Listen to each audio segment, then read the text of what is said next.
Welcome back. శాసనసభ సమావేశాలు, తెలంగాణ శాసనసభ సమావేశాలు హాట్ గా కొనసాగుతున్న పరిస్థితి అయితే మనకు కనిపిస్తున్నాయి. విపక్షాలు ముఖ్యంగా ఇచ్చినటువంటి హామీలపై 6 గ్యారంటీలపై నిలదీస్తున్న సిచ్యువేషన్. నిన్న బీజేపీ అసెంబ్లీ ముట్టడికి యత్నించినటువంటి సిచ్యువేషన్ మనకు తెలిసిందే. ఉద్రిక్త పరిస్థితులు చోటు చేసుకున్నాయి. అటు సభలోనూ వాడివేడి చర్చ జరిగినటువంటి సిచ్యువేషన్ చూసాము. ఒకవైపు వరి కొనుగోళ్లకు సంబంధించి, అదేవిధంగా ఎరువులకు సంబంధించి, ఉద్యోగాలకు సంబంధించి రకరకాల అంశాలు, దాంతో పాటు ఇచ్చినటువంటి హామీలకు సంబంధించి అటు సభ కూడా వాడివేడిగా జరుగుతున్నటువంటి సిచ్యువేషన్ చూస్తూ ఉన్నాము. మరి గెస్టులు సిద్ధంగా ఉన్నారు, మాట్లాడదాం. అల్జాపూర్ శ్రీనివాస్ గారు, వీరు బీజేపీ సీనియర్ నాయకులు. నమస్తే శ్రీనివాస్ గారు, welcome to the debate. And doctor Dudimetla Balaraju గారు, వీరు బీఆర్ఎస్ సీనియర్ నాయకులు. బాలరాజు గారు, గుడ్ మార్నింగ్ అండి, welcome to the debate. And Kailash నేత గారు, వీరు టీపీసీసీ ప్రధాన కార్యదర్శి, నల్లగొండ డీసీసీ అధ్యక్షులు. నమస్తే అండి కైలాష్ నేత గారు, వెల్కమ్ టు ద డిబేట్. నమస్కారం, good morning madam. Good morning అండి. ముందుగా బాలరాజు గారు, మీరే చెప్పాలి. ఒకవైపు నిన్నట్టుండే రైతు భరోసా అనేది అమలు చేస్తున్నటువంటి సిచ్యువేషన్ 45 రోజుల్లో పూర్తిగా కంప్లీట్ చేస్తామని చెప్పినారు. సో ఈ క్రమంలో అంటే ఒకవైపు అమలు చేస్తుంటే మిగతా ఈ విమర్శలన్నీ ముందు పెట్టి గ్యారంటీలని, లేకపోతే వీటికి సంబంధించి ఇవి దాన్ని పక్కకు అంటే ఏం చెయ్యట్లేదు అని చెప్పేటువంటి ప్రయత్నము, ఇటువంటివే ప్రతిపక్షాలు ముందేసుకొని కూర్చున్నాయి. అండ్ మోర్ ఓవర్ బీఆర్ఎస్ అయితే పర్టికులర్గా చెప్పాలి అంటే, బీఆర్ఎస్ గురించి చెప్పాలి అని అంటే, మీరు పెద్ద ఎత్తున మీరు చేసినటువంటి అప్పులకు వడ్డీలు కిస్తీలు కట్టుకుంటూ కూర్చుంటున్నాం, మీరు చేసినటువంటి వాటికే ఇప్పుడు మేము చెల్లిస్తున్నటువంటి పరిస్థితుల్లో ఆర్థిక పరిస్థితి ఇలా ఉంది, అందుకే కాస్త ఆలస్యం అవుతోంది అన్నటువంటిది కూడా అటు కాంగ్రెస్ చెబుతున్నది. ముందుగా జ్యోత్స్న గారు, మీకు అదేవిధంగా హెచ్ఎంటీవీ ప్రేక్షకులకి, యజమానానికి, ప్యానెల్లో పెద్దలు భారతీయ జనతా పార్టీ ప్రతినిధి అల్జాపూర్ శ్రీనివాస్ గారికి, అదేవిధంగా Congress party district Congress party అధ్యక్షుడిగా ఎన్నికై మరి విద్యార్థులు క్రియాశీలకంగా పనిచేసిన కైలాష్ గారు మొదటి డిబేట్ లో వచ్చారు కాబట్టి వారికి శుభాకాంక్షలు, అదేవిధంగా వారికి నమస్కారం. ప్రధానంగా జ్యోత్స్న గారు, మేము అనేది ఒకటి ఇయ్యాల. హరీష్ రావు గారు నిన్న శాసనసభలో మాట్లాడుతూ అనేక అంశాలని లేవనెత్తినారు. గతంలో ఈ రోజు కూడా కేటీఆర్ గారు ఏదైతే స్పీకర్ గారికి మేము ప్రైవేట్ మెంబర్ బిల్ పెడతామని చెప్పేసి ఏదైతే మేము ఇచ్చినామో, ఇవాళ కాంగ్రెస్ పార్టీ మా మీద విమర్శ చేయొచ్చు, మీరు ఎట్లా మీకు లేదు కదా, సభ్యులు లేరు కదా, మీరు ఎట్లా మెంబర్ బిల్ పెడతారు అని చెప్పేసి అనవచ్చు. మరి ఇదే పార్లమెంట్ లో కాంగ్రెస్ పార్టీ మరి అక్కడ కూడా వారికి మెజార్టీ లేదు, అయినప్పటికీ అక్కడ ప్రైవేట్ నెంబర్ బిల్లు పెట్టింది. అదే విధంగా ఇక్కడ కూడా మేము బీఆర్ఎస్ పార్టీ పెడుతున్నప్పుడు వాళ్ళు విమర్శ చేస్తా ఉన్నారు, అక్కడ ఒక న్యాయం ఇక్కడ ఒక న్యాయం అని చెప్పేసి మేము అడుగుతాము. అదే క్రమంలో ఇలా 6 గ్యారంటీల అంశం ఏదైతే ఉందో వీళ్ళు చట్టబద్ధత తీసుకొస్తామని చెప్తారు. వాస్తవంగా ఎలక్షన్ మేనిఫెస్టోలో వారు నేర్చిన అంశాలు ఏంటంటే, మొదటి క్యాబినెట్ లోనే ఏదైతే మేము 6 గ్యారంటీలు పెట్టినామో 6 గ్యారంటీలో 13 అంశాలు చేర్చినాము, ఆ 13 అంశాలకు చట్టబద్ధత అని చెప్పినారు.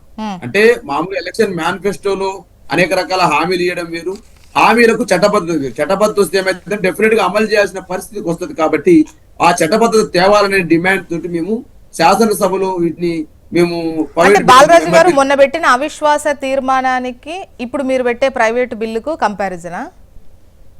లేదు అంటే వాళ్ళు అంటున్నారు ఏంటంటే విమర్శ చేస్తా ఉన్నారు, మీకు మెజార్టీ లేదు కదా ఎట్లా పెడుతున్నారు అని చెప్పినప్పుడు ఆ పార్లమెంట్ లో మీరు ఏ విధంగా మీరు అవిశ్వాస తీర్మానాన్ని పెట్టారనే అంశాన్ని స్పష్టంగా ఇక్కడ గుర్తు చేస్తున్నాం కాంగ్రెస్ పార్టీ నాయకులకు. ప్రధానంగా మేడం జ్యోత్స్న గారు, మేము అడిగేది ఏం లేదు, వారు ఏదైతే మేనిఫెస్టోలో ఏదైతే 100 రోజులలో 6 గ్యారంటీల పేరుతోటి 13 అంశాలు చేర్చారు, ఆ అంశాలని మేము ఇవాళ ప్రజల ముందు శాసనసభలో మా deputy floor leader Harish Rao గారు లేవనెత్తినారు.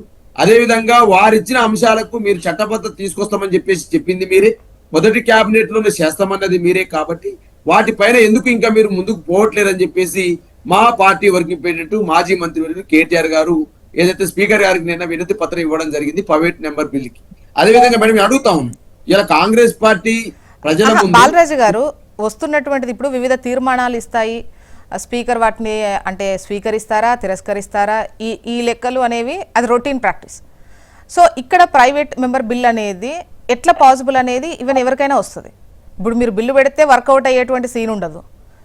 తీర్మానాలు కొన్ని యాక్సెప్ట్ చేయొచ్చు, వాటి మీద మాట్లాడొచ్చు, లేదా స్పీకర్ పైన వ్యతిరేకత ఉంటే దానికి సంబంధించి విశ్వాస తీర్మానాలు ఉంటాయి. సో ఆ లెక్క వేరు. ఇక్కడ మీకు వర్కౌట్ అవ్వంది కూడా దీనికి హైప్ చేయడానికి, లేదంటే ఇంకా నెరవేర్చట్లేదని చెప్పడానికే ఈ బిల్లు ఒకటి ఎత్తుకున్నారా? డెఫినెట్ గా మేడం, ఇప్పుడు ప్రతి అంశాన్ని ప్రతిపక్ష పార్టీగా పాలక పక్షం ఏం చేస్తా ఉంది, పాలక పక్షం ఇచ్చిన హామీలు ఏంటి, పాలక పక్షం ఎన్ని రోజులు గడిచిన అనే అంశాలు స్పష్టంగా ప్రతిపక్ష పార్టీగా ప్రతి అంశాన్ని మేము డెఫినెట్ గా ప్రజల ముందు ప్రయత్నం చేస్తాం. ఎందుకంటే శాసనసభ అనేది ప్రజలందరూ చూస్తారు కాబట్టి రికార్డెడ్ ఉంటుంది కాబట్టి డెఫినెట్ గా ప్రతి అంశాన్ని లేవనెత్తే ప్రయత్నం చేస్తాం. ఆ క్రమంలోనే ప్రజలకు సంబంధించిన అంశాన్ని లేవనెత్తిన ఏదో బీఆర్ఎస్ పార్టీకి ఉపయోగపడే అంశం కాదు కదా, ప్రజలకు ఉపయోగపడే అంశం ఇది. ఇవాళ మహిళలకు 2500 వస్తే వాళ్ళకి ఉపయోగం జరుగుతుంది ప్రజలకు. అదే తులం బంగారం వస్తే మహిళలకు ఉపయోగం జరుగుతుంది. విద్యార్థులకు స్కూటీలు వస్తే విద్యార్థినులకు ఉపయోగపడుతుంది.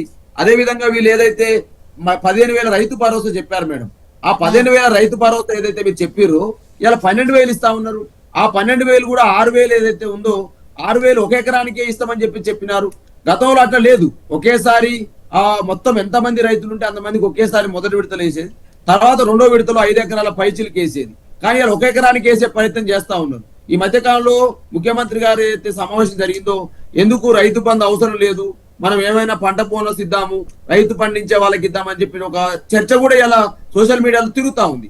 మరి ఈ రైతు బంధుకి ఎగనామం పెట్టే ప్రయత్నం చేస్తా ఉన్నారు అనే అంశాన్ని కూడా స్పష్టంగా ఇలా బీఆర్ఎస్ పార్టీగా కాంగ్రెస్ పార్టీని కాంగ్రెస్ ప్రభుత్వాన్ని డిమాండ్ చేస్తా ఉన్నాం. రెండోది మేము అడుగుతున్నాం మేడం, గతంలో కేసీఆర్ గారు ఉన్నప్పుడు 70 లక్షల మంది రైతాంగానికి ఒక నెల రోజుల్లోనే టోటల్ గా ఒక విడతలో ఇచ్చినట్టయితే ఎన్ని ఎకరాలు ఉంటే అన్ని ఎకరాలకు మొదట వేసేది, తర్వాత రెండో విడతలు వేసేది, మూడో విడతలు వేసేది. కానీ మీరు ఒక ఎకరానికి వేసి ఎకరానికి వరకు వేస్తారా లేకపోతే 5 ఎకరాలు సీలింగ్ పెడతారా అనేది ఉంది. ప్లస్ అప్పుడు గతంలో మేడం మేము ఓట్లప్పుడు మాత్రం అంటే 45 రోజుల్లో అంటే ముందుగా 1 ఎకరా వరకు వేస్తాము, ఆ తర్వాత మిగిలినటువంటి వాళ్ళందరికి కూడా వేస్తాము. ఆల్మోస్ట్ 9,000 పైచిలకు కోట్లు 9,000 కోట్లకు పైగా కేటాయించబడినాయి. మొదటి విడతలో 3,000 కోట్లు వేసారు. 45 రోజుల్లో కంప్లీట్ చేస్తాం అంటున్నారు కదా. మేము నమ్ముతాం మేడం. ఓకే, ఇప్పుడు మీరు ఏదైతే మొదటి నుంచి చేస్తున్నారో ఎందుకు నమ్మలేకపోతున్నాం అంటే మొదటలో కేసీఆర్ గారి గవర్నమెంట్ ఆ రోజు ట్రెజరీలో 7,500 కోట్లు ఉంచాం మేడం. 7,500 కోట్లు ఆ రోజు ఉంచితే 7,500 కోట్లు వాళ్ళు సద్దలే. తర్వాత 3 ఎకరాల వరకు వేసినారు, మొత్తం 5,000 కోట్లు వేసినారు. మిగతా 2,000 కోట్లు వాళ్ళ మంత్రుల కాంట్రాక్ట్లకు ఇచ్చినారు. అదే విధంగా నేనేమంటా మేడం, అదే విధంగా మధ్యన ఒకసారి రైతు బంధుకు ఎగనామం పెట్టడం జరిగింది. అదే విధంగా ఇవాళ ఏదైతే డిసెంబర్ లో ఇవ్వాల్సినటువంటి రైతు బంధు ఇవాళ మార్చి వచ్చింది మేడం. మార్చి నుంచి బాలరాజు గారు మళ్ళీ కన్క్లూడింగ్ పాయింట్ కి రండి, మీ వాయిస్ మళ్ళీ తీసుకుంటాను. అనేది మొత్తం రైతులకు వేస్తే బాగుంటుందని BRS party demand at time అందరికి వేయాలంటారు కదా. బోనస్ అందరికి ఇవ్వని పరిస్థితి వచ్చింది. కౌలు రైతులకు రైతు కూలీలకు ఇంకా సాయం చేయని పరిస్థితికి వచ్చింది. మీరు అన్నారు కదా రైతు కూలీలు లెక్క తేలుస్తాం, లేదా కౌలు రైతులు లెక్క తేలుస్తాం, వాళ్ళని ఆదుకుంటామన్నారు కదా. బాలరాజు గారు మళ్ళీ మీ వాయిస్ తీసుకుంటా. బాలరాజు గారు మళ్ళీ మీ వాయిస్ తీసుకుంటా.